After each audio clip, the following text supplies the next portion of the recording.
Singh sir के YouTube platform पर सभी दर्शकों का हार्दिक अभिनंदन है। सभी दर्शकों को नमस्कार, आदाब अर्ज, सत श्री अकाल। आज हम बात करेंगे सबसे बड़ी जो समस्या प्रदूषण की समस्या। तो इस प्रदूषण की समस्या से हम अपने बच्चों को कैसे बचाएं।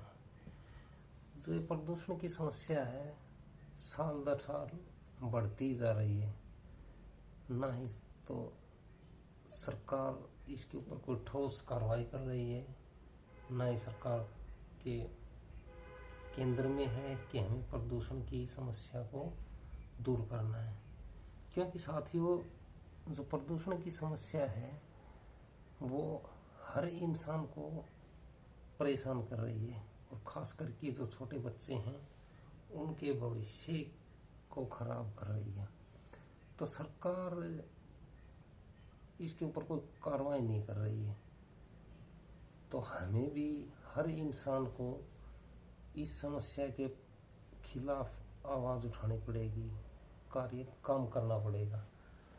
तो सरकार तो जिस एरिया में रहती है, सरकार के जो मंत्री हैं, ऑफिसर हैं, उन एरिया में इतनी समस्या नहीं है। उन सरकार के अंदर जो बैठे हैं उनको आम आदमी की जिंदगी से कोई लेना देना नहीं कि आम आदमी का जीना इस प्रदूषण में कितना भयंकर मुश्किल हो गया है। क्योंकि जो सरकार हैं, ऑफिसर हैं, उनके एरिया में तो वो एयर प्यूरीफायर लगा लेंगे, अच्छे अच्छे पेड़ लगे हैं, पेड़ों के पूरा आए दिन पेड़ों को धोया तक जा रहा है, परंतु आम आदमी इस समस्या से कैसे जूझ रहा है सरकार को कोई लेना देना नहीं है। तो हम सब आम आदमी को इसके खिलाफ जागरूक होना पड़ेगा। तो इसकी समस्या से पार पाने के लिए हम क्या क्या उपाय कर सकते हैं, आज हम इस पर विचार करेंगे कि इस प्रदूषण से हम अपने बच्चों को कैसे बचाएं। तो सबसे पहले तो हम हर इंसान को, जो आम आदमी है, हर इंसान को जो आसपास का जो हमारे पास जो एरिया है उसमें हमें ज़्यादा से ज़्यादा पेड़ लगाने पड़ेंगे। क्योंकि सरकार तो आम आदमी के प्रति, स्वास्थ्य के प्रति जवाबदेही नहीं है। तो हम हर इंसान को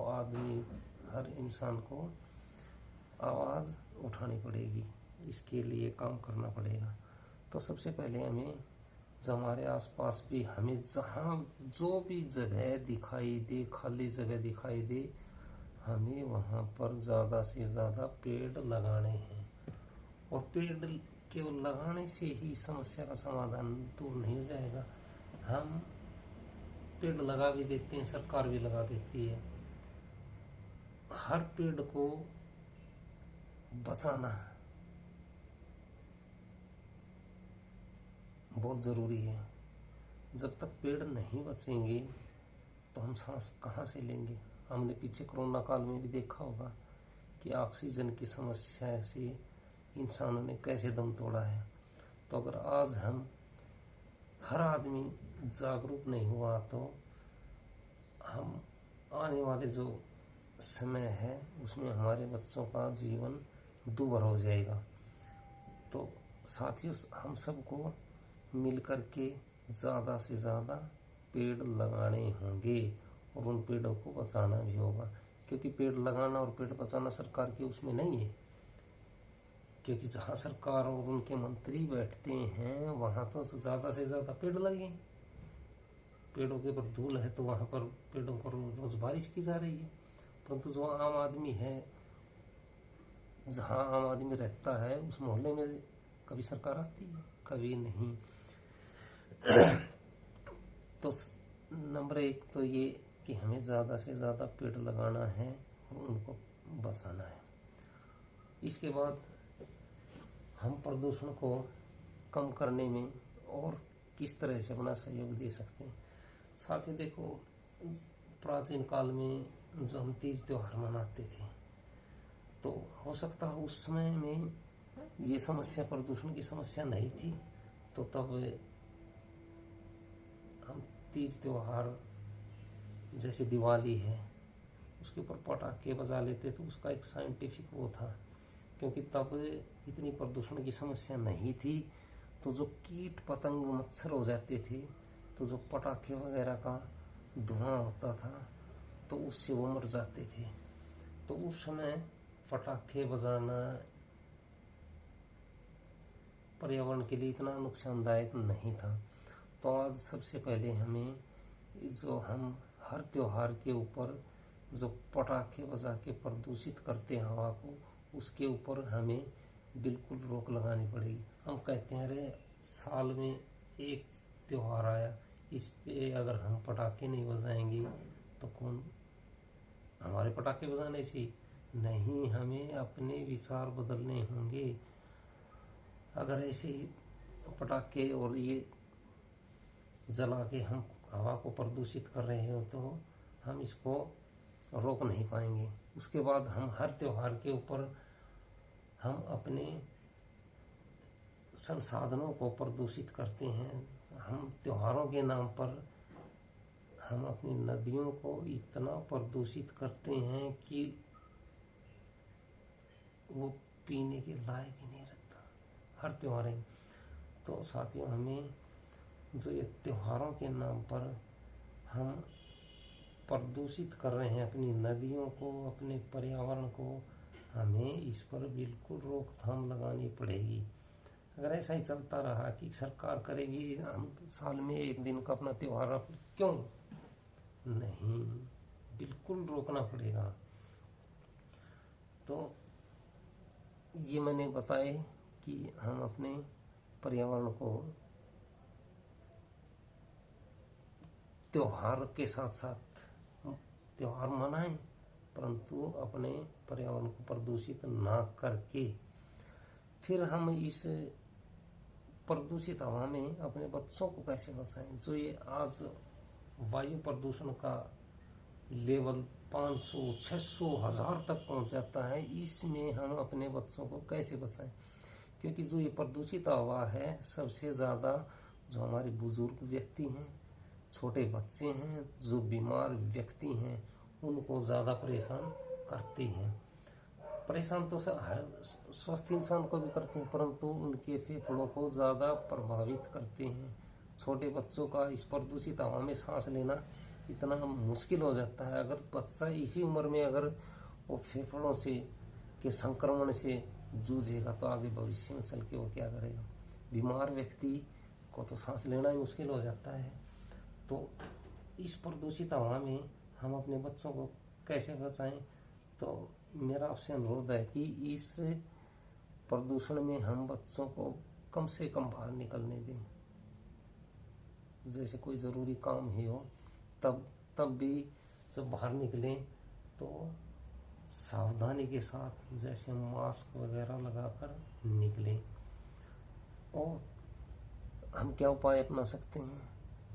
हम साथियों कुछ घरेलू नुस्खे अपनाकर भी इस प्रदूषण की समस्या से थोड़ा बच सकते हैं।